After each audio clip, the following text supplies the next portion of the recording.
Frugalsim videos are powered by Jetline Systems. Hello YouTube, this is Frugal and welcome back to part 2 of Tutorial Flight 2 in the Pmdg DC6. Now as I said before, Pmdg actually shipped 2 tutorials to get you started with this aircraft. This is the second one, which is a flight from Washington up to Vancouver using the Artificial Flight Engineer or the Automatic Flight Engineer, but using VORs to navigate. Now, when I last left you, we were talking about where we need to start planning the descent flow and all that good nonsense. That would be at the waypoint Bezov, B-E-Z-O-V, sorry, or B-E-Z-O-V, or Bravo Echo Zulu Oscar Victor, which is 38 miles from Papa Alpha Echo, where we took off. So, if we go ahead and jump back into the cockpit,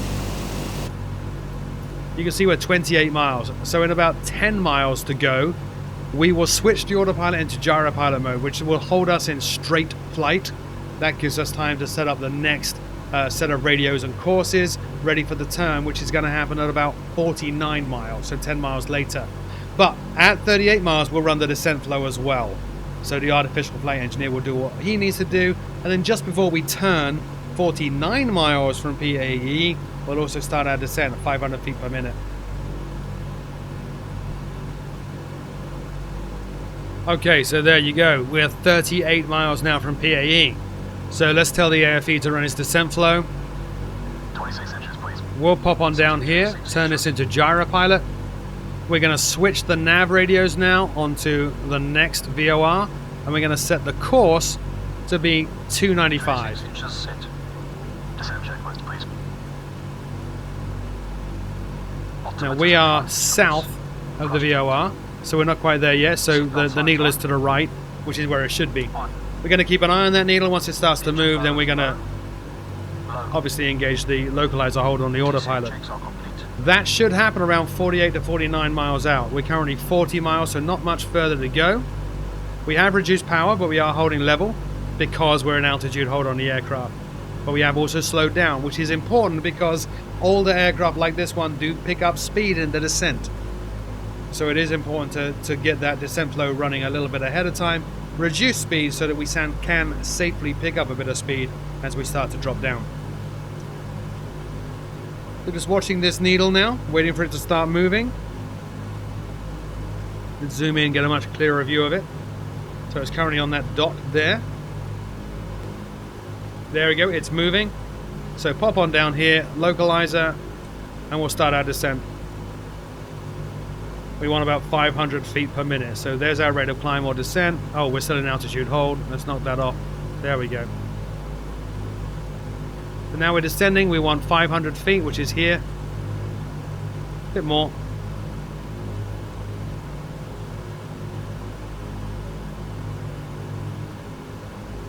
That'll do nicely.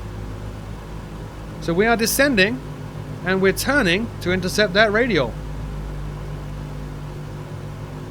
So the next part, we're going to be doing a visual approach to runway 08 right in Vancouver. The approach calls for 3,000 feet at YVR, Yankee Victor Romeo, which is the VOR we're approaching. So we will want to have slowed down and configured flaps 20 by that point.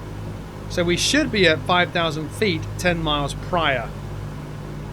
And what we're going to do is as we approach YVR, we're actually going to disable the localizer hold and switch to a manual heading using the turn nod to turn left to a heading of 260. And then level off at 3,000 feet. We've actually reduced our rate of climb here, so we're going to increase that a bit. There it goes. A little bit more than 500. Let's bring it back. And distance to go, 32 miles. Coming down to 6,800 feet. But it is easing up because the speed's picking up. So, a couple more notches there. So what we can do now is set up the localizer for the approach to runway 08 right. So we're going to set a standby frequency here of 109.5. There, that's ready to go. Don't need to do anything else. Still descending nicely. Coming up on 6,000 feet. And 24 miles to go. So 20 miles to go now. I'm just reading through the tutorial. The actual approach is actually tricky. It's going to be a visual approach to runway 08 right, assisted by the ILS. The speed should decrease to 175 abeam waypoint EVGA, which is 9.7 miles past YVR.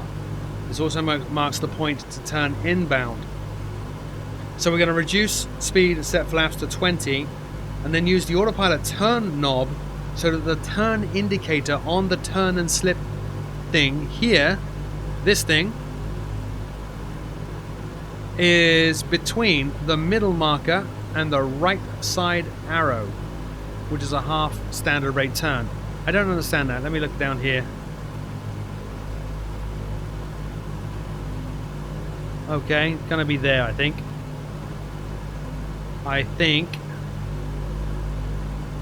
And level out on a heading of 337, which will fly for about 60 seconds. Then we'll turn to a heading of 60, which should put us on course to intercept the localizer to runway 08 right. And we need to be at or above 3,000 feet at that point, which is why we're descending now to 3,000 feet. But that's all to come. It looks actually pretty scary, not scary, but tricky to do with the auto flight system. It looks like something that's actually pretty easy to do. Hang about. My needles are not updating. You see this?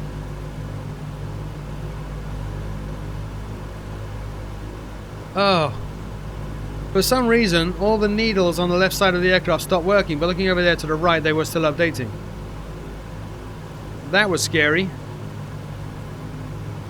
Anyway, as I was saying, it looks like it's something that's easier to do actually flying the aircraft manually.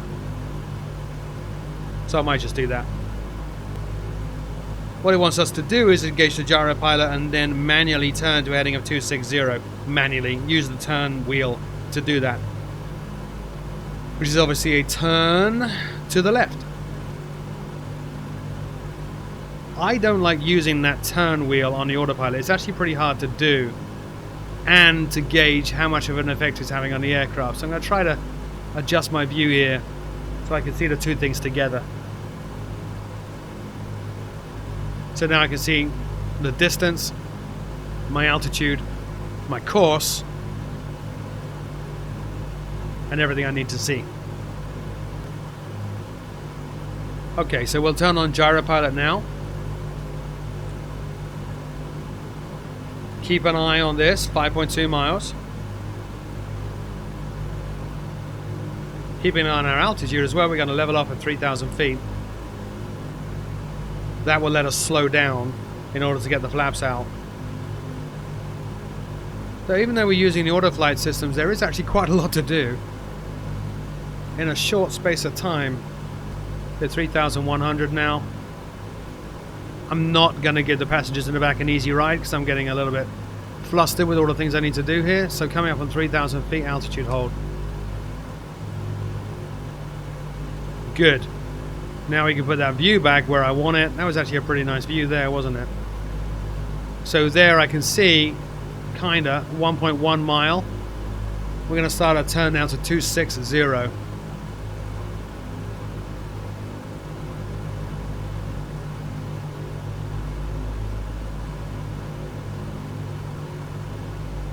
Try to get a standard rate turn in.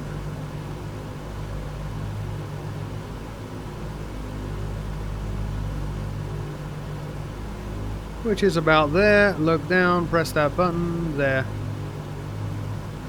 I think I went a little bit too far, so we'll come on back.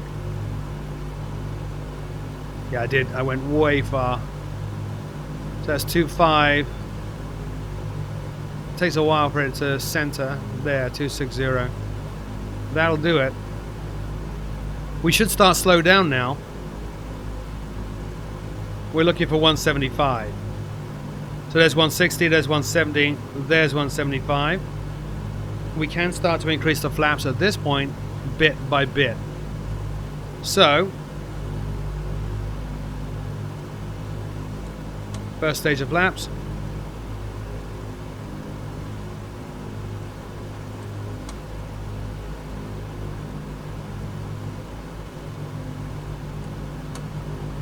Don't know why that's not working. Where's the flap lever? Alright, so we currently got too much flaps out. No, we don't. We're at flaps 20 now. Again, having issues with these dials not updating. That flap position indicator should be at 20 now. We are slowed down enough though. So now we can run the in-range checks. Cooling turbine. Normal.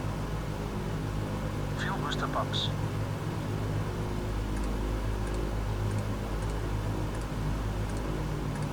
On low. Fuel tank selectors.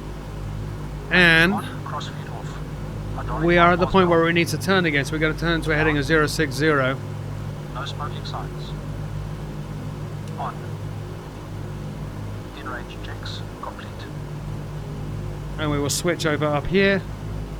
And we will set a course of, I believe, well, I actually can't see that in the manual, but I am trying to scan and fly at the same time. 083. So let's go down here and set 083 on the ABS.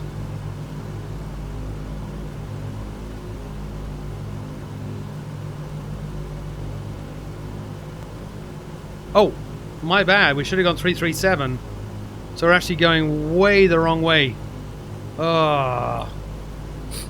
Let's go 337 and wait for the needle to move. I'm just looking at this OBS here and the needle is far to the left, which meaning we are to the right of it. So yeah, doing that a little bit wrong. So let's just turn back and correct. A little bit too far again, so center. Let the aircraft level off. God, this is tricky to do. Excuse my fumblings. Alright. I'm gonna fly this. Autopilot is off. I have the aircraft. So let's just fly on this course until we can intercept that needle, which is now kind of vanished. There it is.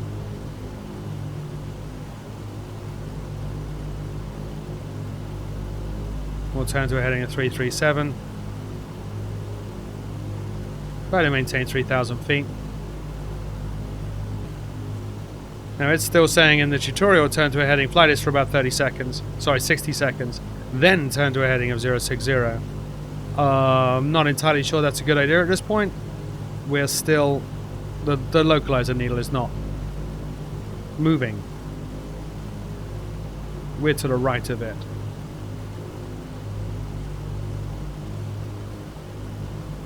Oh, I see what it's saying. I guess if we're landing on 089, we could fly to a heading of 060 to intercept the needle. So let's do that. And again, I'm watching my altitude. We are descending, which I don't want to be doing.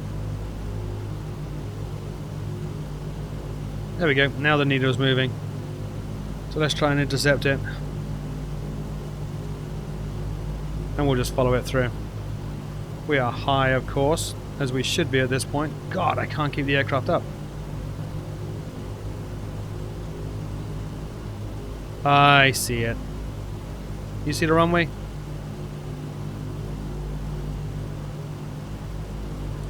The next stage of flaps at this point, we are too low for where I want to be.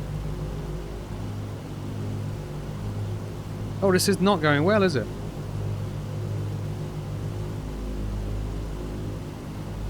Let's come here before landing checks. Flaps 20. Setting flaps 20.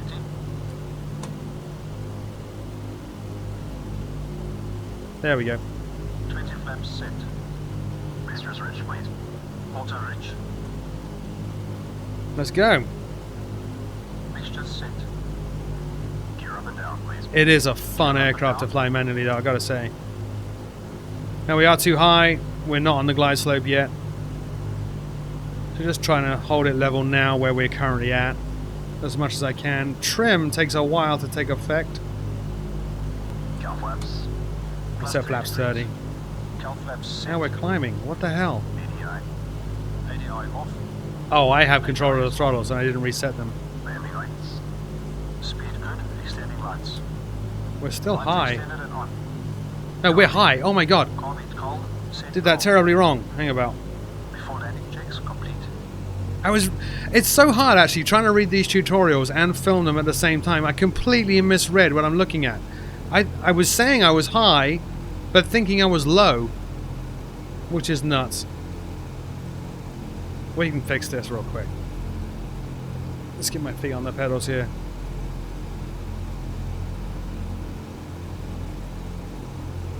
But not a very stable approach.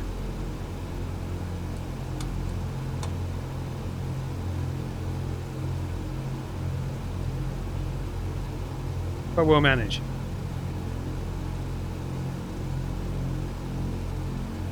A little bit fast, but we'll bleed that off real quick. I have a lot of drag out right now underneath the aircraft with all the flaps and the gear. There we go. So we're getting back at the right altitude now. Plenty of time to slow down. There we go. Now we're too low. Come back in with the power.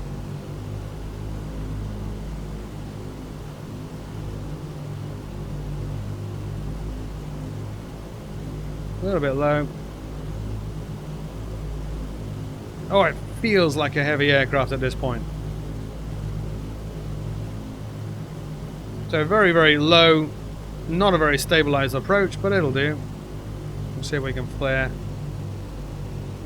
There we go. Jeez Louise.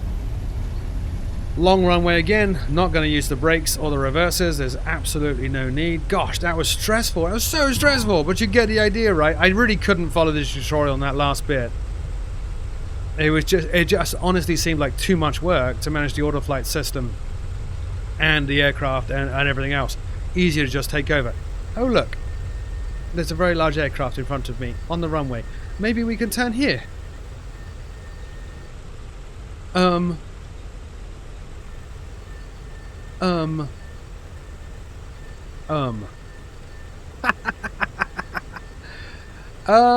Yeah, let's go. I like it this way. We're gonna go this way. It's like my favorite way to go. Gosh. Hi, mate. We'll just go down here a bit. What a terrible way to end this flight. What a terrible flight. Not because of the tutorial or the aircraft, but in terms of my competence. You get the basic idea though, right? I might have to try that a few more times. Let me know in the comment section below how well you do, or whether it confused the hell out of you as well. As always, my name is Frugal. Thank you so much for watching, and until next time, I'll see you very soon.